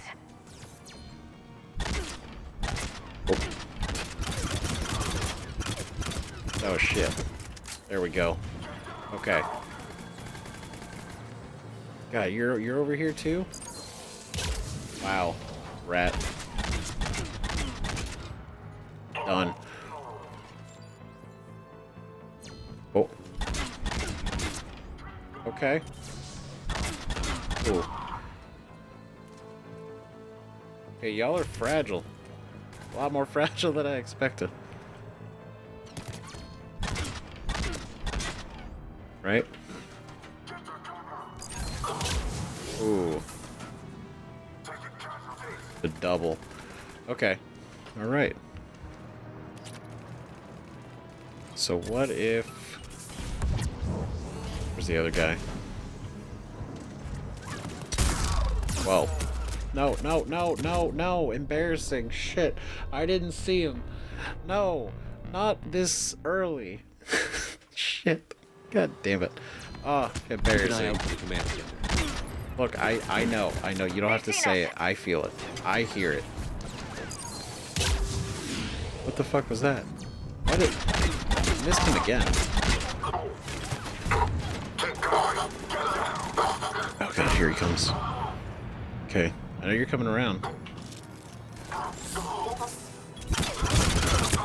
Oh. Damn it. Okay, the targeting on my incinerate isn't super great right now. Like, it usually homes pretty decently. It's not homing too well right now.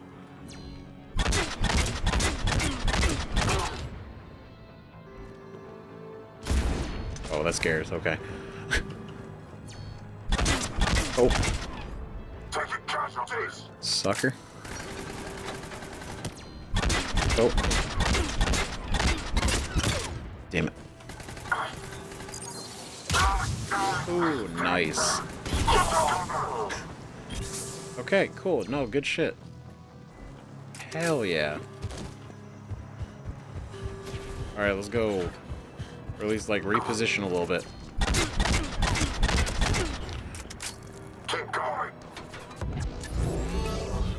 Oh, where is he? I hear him. Are they up there? Shit. Okay, you're over there. I hear their voices. They're so close. They might be inside the building. Okay, they're not.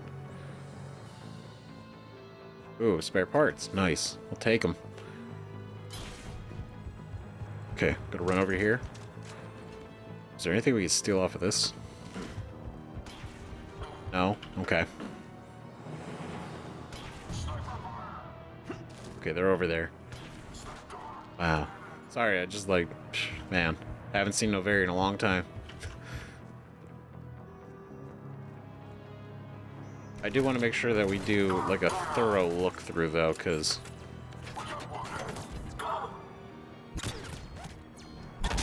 Oh. That's unfortunate. Oh. Damn it, I missed. Shit.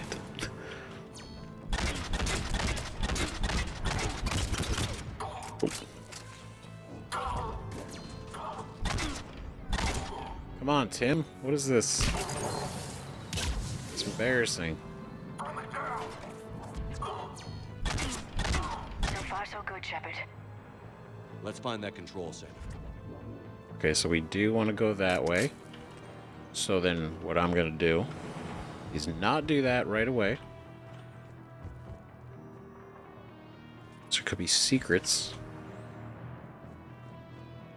elsewhere first. Oh, you were coming down. Okay. Cool. I just want to check this other side. Getting some ammo is not a bad idea either. Right? But it didn't go down that hallway. So definitely want to at least check that first. Is this anything? Ammo full? Grenades? Great. Okay. Keep your eyes open. We're getting close. Yep. Ooh, what is this? Ooh, magazine upgrade. Hell yeah. Good shit, guys. Let's go. Hell yeah. Computer console. Weekly processing report. Sergeant Parker. All on-base personnel have been processed.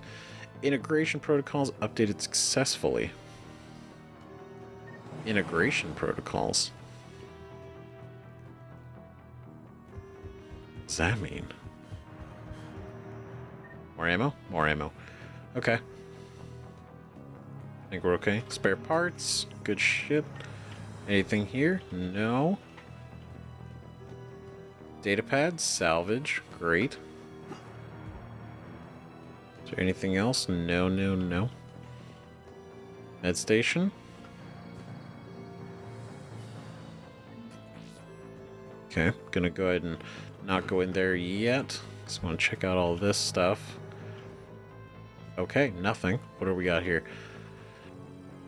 Is that a turret or is that a tank? Looks like a turret. Security console deactivate. This'll take a while. Commander, you've got enemies inbound and we can't wait. Someone's got to get those defenses down ASAP. Okay, assign them to Liara. Liara, I'm counting on you. Right away. Be ready, Commander. You're gonna get swarmed. Yep, I feel it. Commander, I've been flushed from cover. Retreating to minimum safe distance. That's fine. No problem, Cortez. Get out of there. We'll wait for your all clear, then relay to the strike force. Okay. Warning. Warning. Security breach. Shit. Initiating lockdown failsafe. Okay. Shepard, outside channels have been scrambled. Just over here, like a Bring med down the kit. defenses. Okay. We'll worry about that later. Shit. I needed Garrus for the firepower. Oh, he probably could have deactivated it pretty quickly. Right? Oh. Done. My God. Okay. I'm trying to do like a lap at the same time. What do we got? More spare parts. Good shit. I know they got some hidden shit around here. It's Noveria. They gotta have something.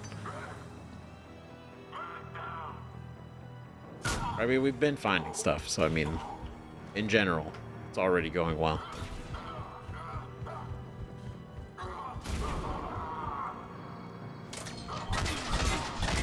Oh.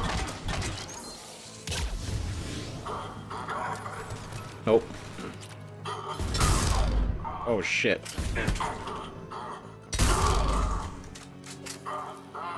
Well. System deactivation prioritized.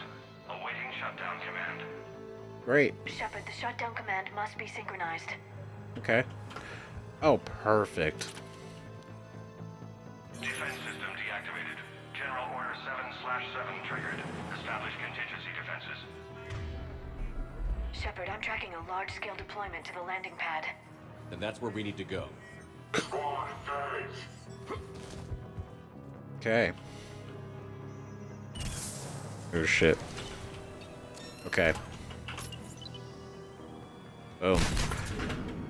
Let's go this way. Is there anything else here? No. Okay. Alright, I'm gonna head up this way. We're gonna go around this side. Oh. Ooh. Ooh. Okay. Now, I've done enough, like, full frontal nonsense. Now to play a little bit more like an infiltrator. And a little aggressive.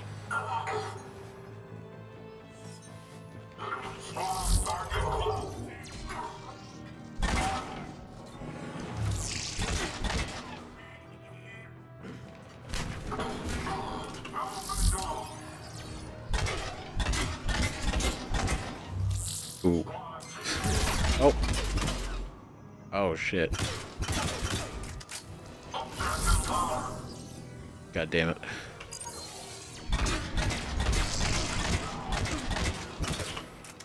I need to make sure that you, like, really in.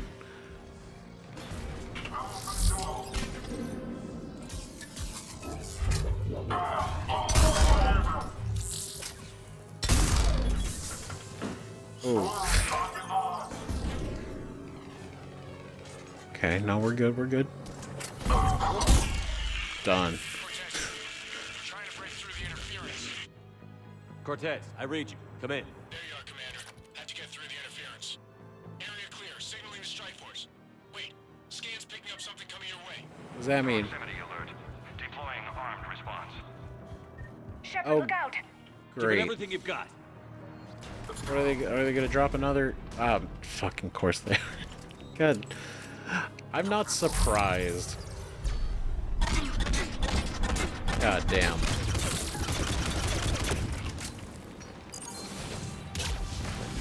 Okay. Alright. I don't know if I don't think Singularity is gonna work on him.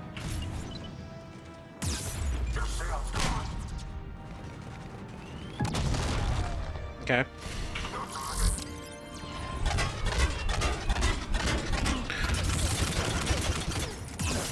Shit. It's fine. Honestly, we're good.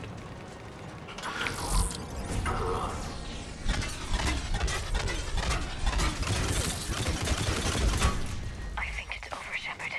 Anyone wounded? Just the usual minor flesh wound.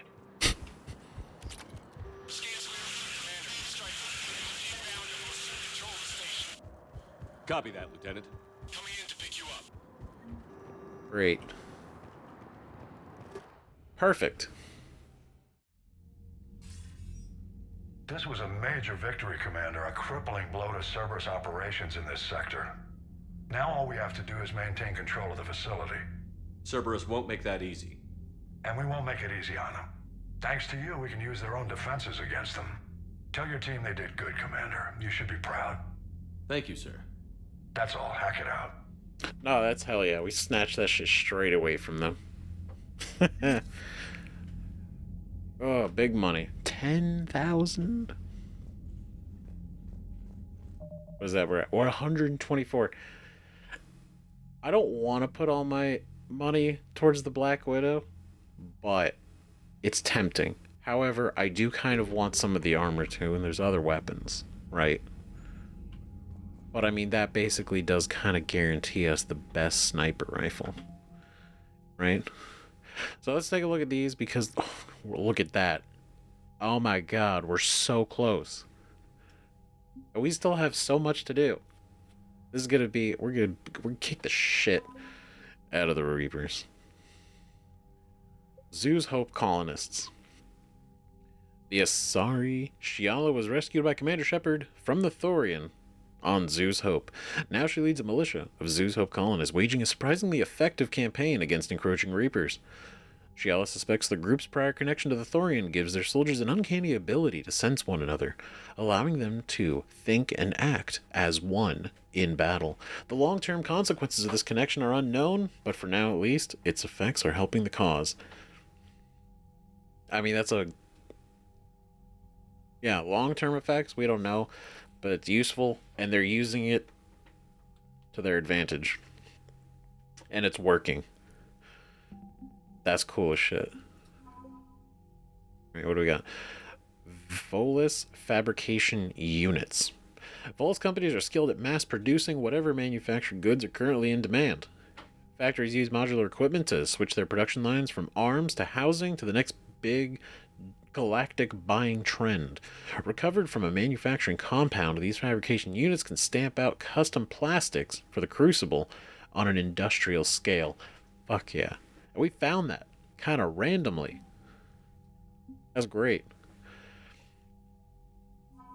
Cerberus. Right? Advanced Fighter Squadron. Yeah, that's pretty cool looking, not gonna lie. A squadron of advanced fighter ships was liberated from Cerberus forces in Noveria. Fast, agile, and remarkably fuel efficient. These one-person spacecrafts pack surprisingly heavy firepower for their size.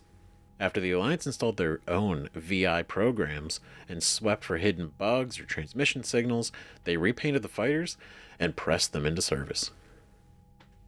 Cool. Hell yeah. We got the Cerberus research data, which was, it's just like, yeah, taking all his shit. Alright, Krogan. We got the Krogan clans. Right, centuries of Krogan infighting abruptly halted with the news of a cure for the genophage. So the new update, Commander Shepard's interview with Diana Allers about bringing the Krogan into the Reaper War cast the Krogan in a favorable light, which drew even more of the clans to the Allied Forces banner. Fuck yeah. Hell yeah. That was a good interview. Alright, Turian, what do we got? The 79th Flotilla. Right? Because we found that kind of out there too. So, the Turian 79th Flotilla distinguished itself during the Krogan rebellions when they clashed with Krogan warships above Dejers. The 79th sacrificed themselves in great numbers to bring down Krogan vessels attacking the colony. Centuries later, the flotilla continues to rely on speed and stealth to harass the enemy. They run interference, divert fire, and make bombing runs on enemy ground units until anti-air defenses manage to target them. Damn. We just kind of got them out there. This is so cool. We started with, we started like 150. Something like that, right? And now it's like, fucking, it's popped off. This is fantastic. It's cool as hell. Man, okay, so from what we've gathered, right? With Codex, that's another thing we still gotta do. That I've definitely not been avoiding, but I've definitely not been prioritizing. Okay, the Book of Plenix, right? And the banner of the 1st Regiment. We can turn those in now. We can turn those in. And then I think we do the Priority Citadel next, right? Heating unit stabilizers and the automated turret schematics, haven't seen these yet. Haven't seen these anywhere yet, which is unfortunate. But like, kind of mixing them up. So the heating unit stabilizers we haven't found yet, and for the automated turrets we haven't found the person who needs them. It's like the opposite, right? We know where to take the heating unit stabilizers. We don't know where to take these. But we'll figure that out eventually. Like, somebody will mention it, I'm sure, right? But the heating unit stabilizers we haven't found yet. So in the meantime, we can turn in these two, right? Because this is on the Citadel, and then this is in the Commons. So we will be returning to the Citadel because we also have to do the main Citadel, or the next priority. They were fighting the Collectors while the Council sat and watched. And now they're killing civilians and attacking our allies. Yeah, pretty fucked up, isn't it? Some real shit. And again, I've never trusted Tim, right? But like, dude's been like sus as shit forever. And yeah, like, we don't even know where he is physically. And I had this fucking issue with him in Mass Effect 2. I was like, because he kept so many secrets. I genuinely thought that he was like allied with the Reapers, or like he was like not indoctrinated, but like he's actually like in some sort of like authority situation or something. And then like the way his eyes are was really fucking with me in Mass Effect 2. And I was like, oh, what if where he's sitting, he's like inside of a Reaper or some shit? I don't know, right? But it's the fact that he can switch from literally fighting the Collectors to being like, okay, we got to defend humanity and like, you know, protect the colonies and all this, right? But at the end of the day, his end goal was the Collector base. He probably didn't really give a shit about the colonies. Like, he kind of did in the sense of like, if there are no humans, kind of like, what's the point if we let them all get wiped out, right? But at the same time, he's wanting something out of this. So he wanted the Collector base. I'm pretty sure I could believe that his entire goal was the Collector base in Mass Effect 2. He's like, I want that shit. We gotta get it. Whether he knew a Reaper larva was in there or not, debatable, right? But maybe he did. Maybe he did know. He's been very good at not telling us a lot of things. Hope lives. Or not Bakara. Commander, I'm writing you from the Kelpic Valley on Tuchanka. I wish you were here to see this. I'm watching Krogan pour in from across our entire planet. So many of them that I've lost count. They've all heard the news. We are finally free. The age of suffering is over. Never again will the Krogan be afraid to give birth. Never again will they fear the pain and heartache it might bring. Well, I don't know what fate ultimately has in store for my people. I can promise you, your decision to believe in us will not be in vain. We will fight the Reapers for more than glory. We will fight them because we know there is a future for us after victory. The rest of my life will be devoted to traveling to Tuchanka and speaking aloud the words no Krogan has heard for nearly 2,000 years. There is reason to hope. This I owe to you, Commander. This I will never forget. That's fucking cool as shit. That's so... I love... This is honestly one of my favorite emails we've gotten. Like, ever. This is fucking great. Like, that feeling, right? They're finally free. The age of suffering is over. We won't have to fear giving birth, the pain and the heartache. And then they're gonna fight the Reapers, because if they win, they know that they have a life and a future, and they can have family, and they can grow and live and everything. And that is a reason to fight. And that's fucking awesome. God damn it. So cool. God. Okay, but what was, because before we head to the Citadel, I want to make sure there's nothing else that we have to do. So I do want to do we're going to do this one next, because we'll see what the fuck Udina's going and doing, what his situation is. And then we're probably going to do Aria's after that. Maybe. I'm probably going to do Aria after that, because we'll... Not just because we'll be there, right? But because I have been saving it. Not saving it, but I've been kind of prioritizing other things. So we're going to do the Citadel, and then we're going to do Aria. Right? But we're going to turn in the Apian Crest and the book first. Then we're going to go from there. So we're going to pick this up in the next episode. So thank you everybody so much for watching. I know this episode has been definitely a weird comeback, sort of like a lot of reading, a lot of walking around, a lot of looking at stuff. Very tiny itty bitty bit of combat. But we're going to have more.